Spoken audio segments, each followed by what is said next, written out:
How you doing, everybody? Randy Richard in the shop. Continuing on with the Hemingway Kits compact rotary broach. So in the first two parts, first part we made the locking ring. Second part we made the shank, and now we're up to the third part, and that's the body. And that's this part right here, the part here that holds the spindle and all the bearings, and the locking ring on the end. And over here, cutaway view. And this is the body detail, all this section of the drawing.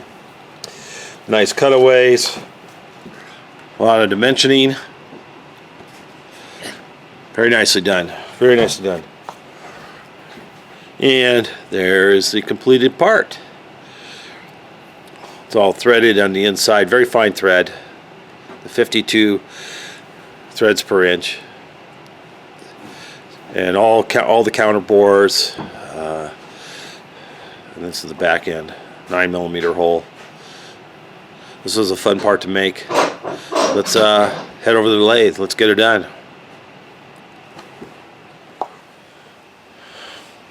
Part. Boy, look at that glare, huh? Anyway, let's put this in. Now, I'm using my 6-jaw chuck again. I love this thing. The being so accurate, it's really nice when you have a nice, pretty even part or stock, and it grabs it very, very true.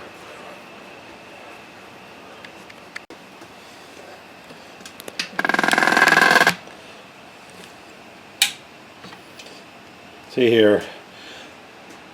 I just put a dial indicator right now, and I haven't. All I did was throw it in there. You just saw me do that, and we're looking at half a thou. Yeah, about a half a thousandth run out. So that's probably. Oh, here we go.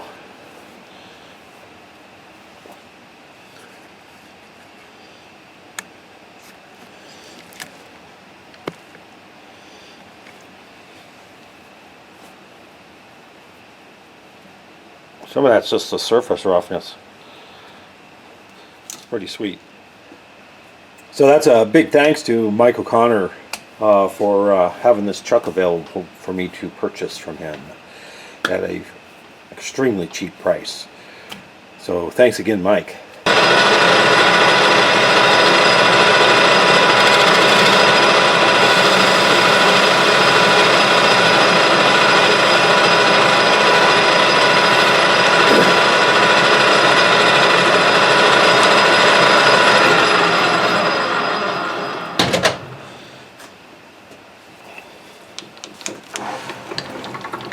I'm going to get the drilling out of the way before we do any OD turning. I'm using a 3/8 spotting drill. I'm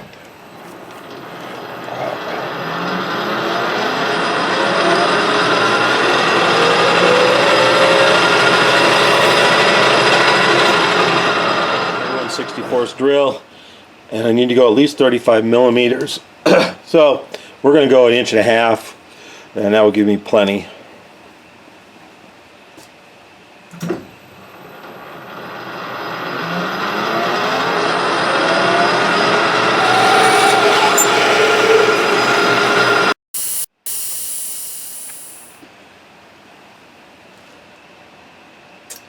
We're starting at 25.385mm, and we only need to go down to 24.5mm. So we don't have very much to take off. I need to take off roughly 35 thousandths. So we're just going to do a skims cut for a calibration cut, and then we'll do a final cut. We just only have a 2 cut.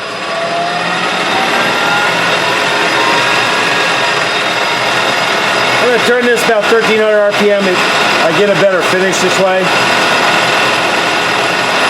So we're just going to barely take off anything.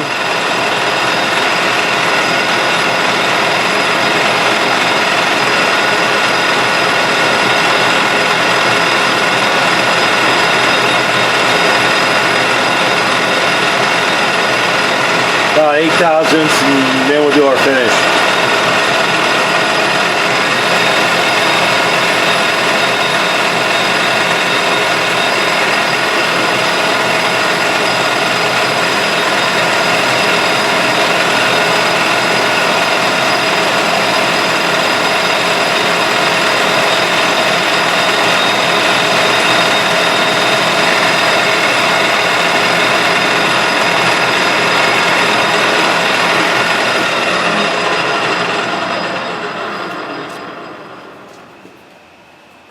Oh yeah, good finish.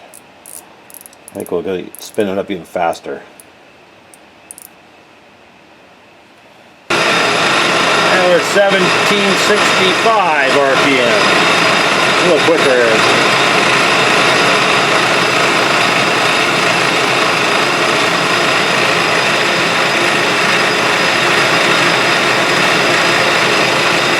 Only 9,000 depth of cut.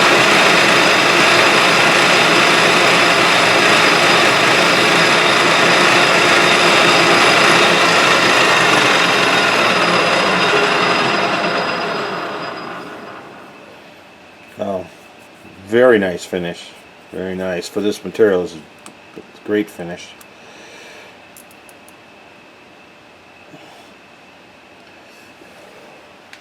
What are we shooting for? We're shooting for 965. 965.2. I guess we'll take that.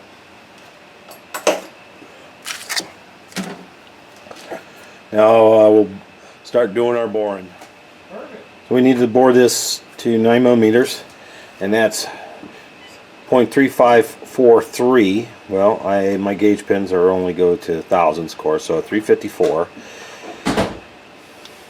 We'll get that to fit as a gauge pin, and for gauging our hole, small holes are very hard to measure. That's why the pin thing is really nice to have that small boring bar. This is just high-speed steel. A dial indicator on the ways for the stopping. Boring is so boring to watch. I'm just going to get this thing bored out to the sizes we need. I'll show you the boring bars I'm going to use, and we'll just go through it real fast. I made a little bit of the counter bore here for my boring bar to fit a little better, but we are at 354. Just a nice piston fit there. Probably a little burr on the end of that hole, but that goes in perfect. We'll call that bore good. This is the boring bar I'm going to use for the rest of the bores. Now this will fit in within a 8-9 millimeter hole even. For about 40 millimeters we have from the end here, so that's about roughly 1.5 inches of boring depth. But this is solid carbide, and they're pre-ground. I bought it off eBay. Very stiff though, so that's really nice. And 3/8 shank here. We're going to do that we'll use this for all the rest of the counter bores. Okay, we're all set with our boring bar, or the carbide one. I've set a dial indicator on the ways for a depth of 25 millimeters, and we're going to go to 11 millimeter bore, which is 0.4330. And I'll bring you back when that's complete. And we'll be using the gauge pins again to measure that internal diameter. Alright, we got our 11 millimeter bore here. This is a 433 pin, and it's a nice piston fit. So I'm right there, 11 millimeter. Now this tiny little bearing measures just under 11 millimeters, and it's supposed to be a sliding fit. And I'm going to go in there, and I'll have this little pick if I have to try to get it out.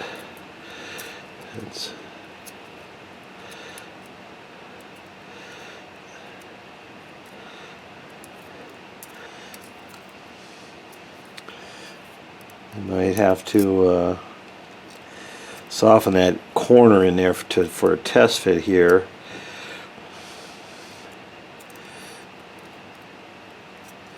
What I might do is might continue on. I think I'll probably do that instead of trying to fit it right here in the end. But instead of fitting it right here, it needs to go way in here. And I think I might leave it like it is. It's right there,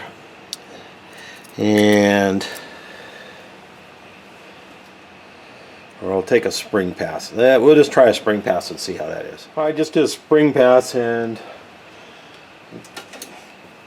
it did take off a whisker, and that 433 pin fits in there like a nice sliding fit now, piston wise fit. So we'll drop my bearing.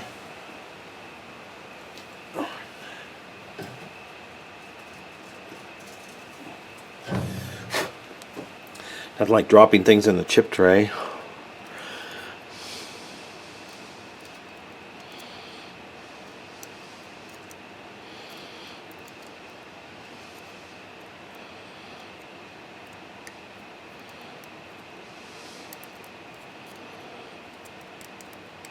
Oh yeah, there we go. Oh, it slipped right in. That's nice. That's that'd be a perfect bearing fit there. We're good with that bore. On to the next one. Ready to bore the next bore. That will be out to 18 millimeters in diameter and 21.3 millimeters deep. Alright, that bore is complete with boring, and I just measured it with a telescopic gauge. We're shooting for 708.6 and I ended up at 708.5. So now we're going to test our ring. It's the bearing race for the thrust bearing.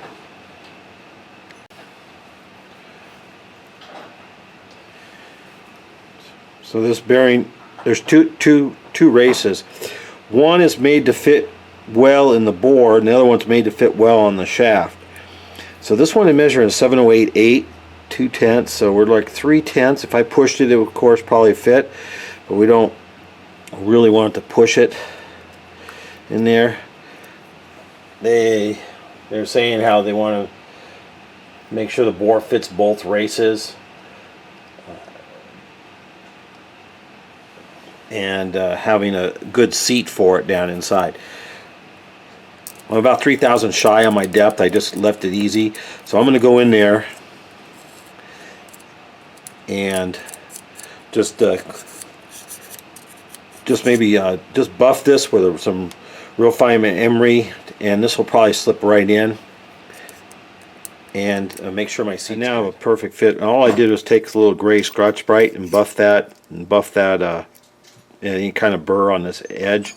Just kind of buffed it off, and that is like the most perfect fit you could ask for.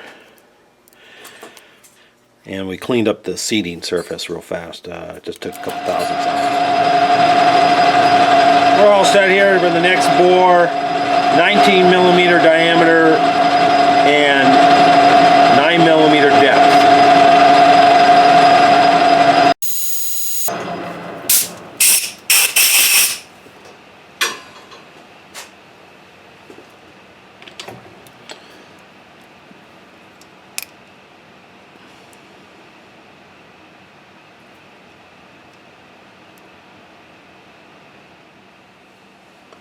Or I'm measuring about 6/10 shy, and there might be a little slight burr on that edge, so this bearing needs to slip in.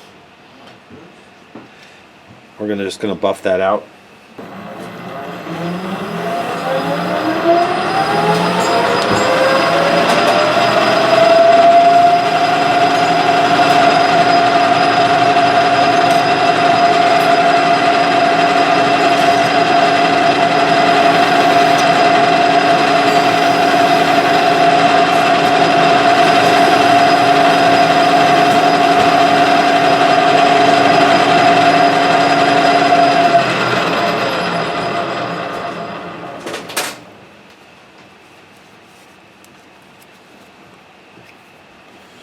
There, go. Come on. Up, go. Come on out. In or out? In or out? Come on out. No way. No, I'll just stand here.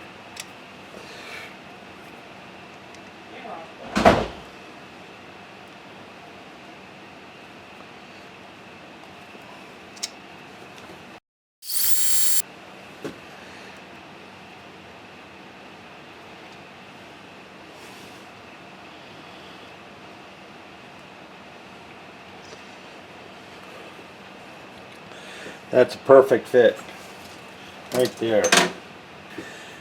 That absolutely perfect. It slides right in there.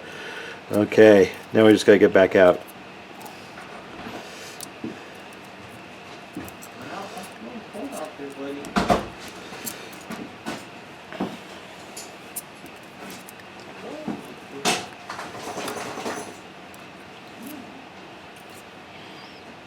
I'm set up to do the internal threading now. Now we bored that to 19 millimeters, so that's just right for the threads we cut on the locking. Whoops. On the locking ring here. Let's just drop the parts. So that's 52 threads per inch, and we're going to cut 3 millimeters worth of threads. The thread depth is only about 15 thousandths. So I'm just going to do a couple thousandths scratch pass here and see how it is.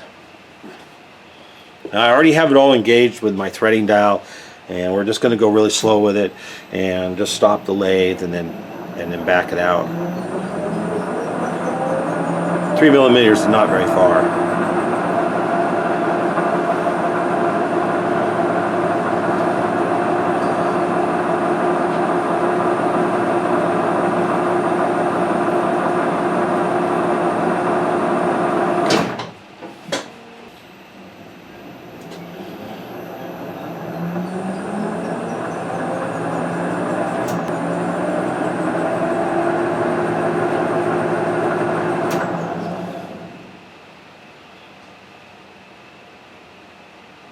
So just looking at the threads, if they look right, that's a good thing.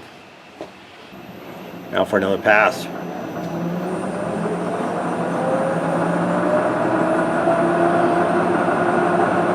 It'll be about 10 thousandths thread depth here of this pass. And we're going to use the ring as a gauge. I'm using my dial indicator to tell me when to stop.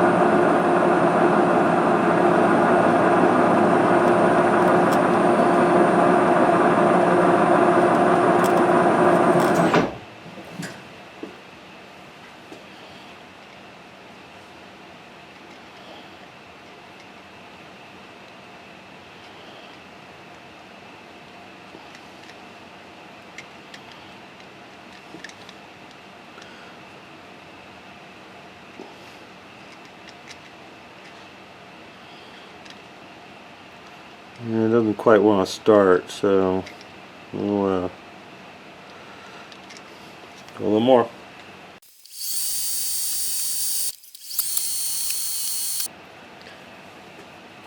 Well, I got this started. I'm a couple thousandths past the 15, but you know, this thing feels, it's kind of dirty in there, but I'm just using a pair of snap ring pliers as a spanner. We're going to face this off anyway. But I think I just need to clean those, clean them a little bit, buff them up, and I think this thing's going to be just fine. A little, like I said, there's dirt in there.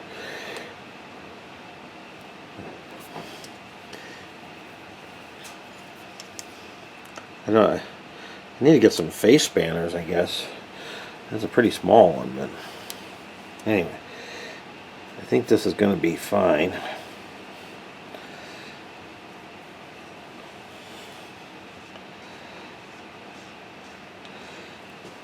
Should have cut it the Joe Pie method, upside down coming out, of course. That would have been, then I could spin it faster and get even better thread. But I think this is going to work.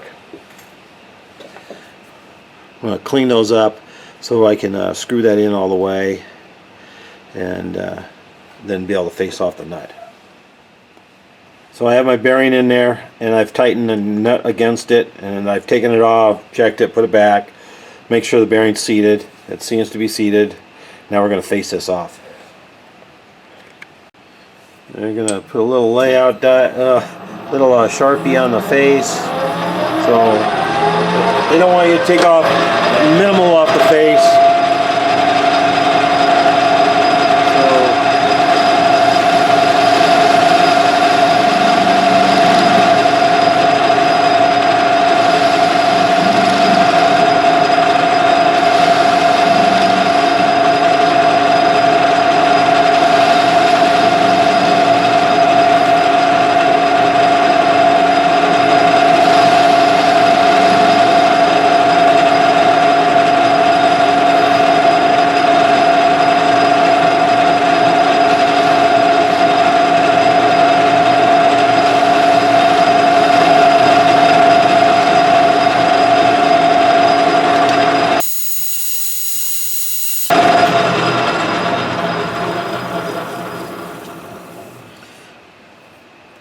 Do a little cleanup. Looks good. Now we're going to park this off, then flip it around and face the other end. Alright, I just came down about 1.25 inches.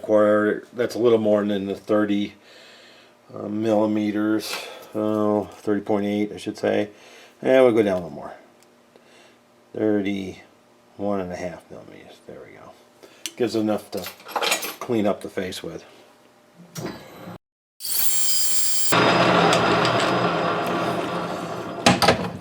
Took it over to the service plate, put a little Sharpie on there, and I just took the height gauge and marked it off, a little scribe line for the length, 30 millimeters, because it's going to be really hard for me to measure this in the lathe.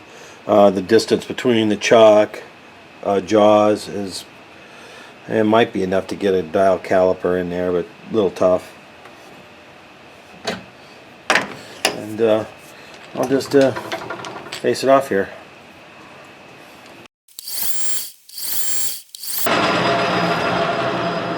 They don't say how accurate this has to really be, but that's right up to my line. Take that, we'll see how it is.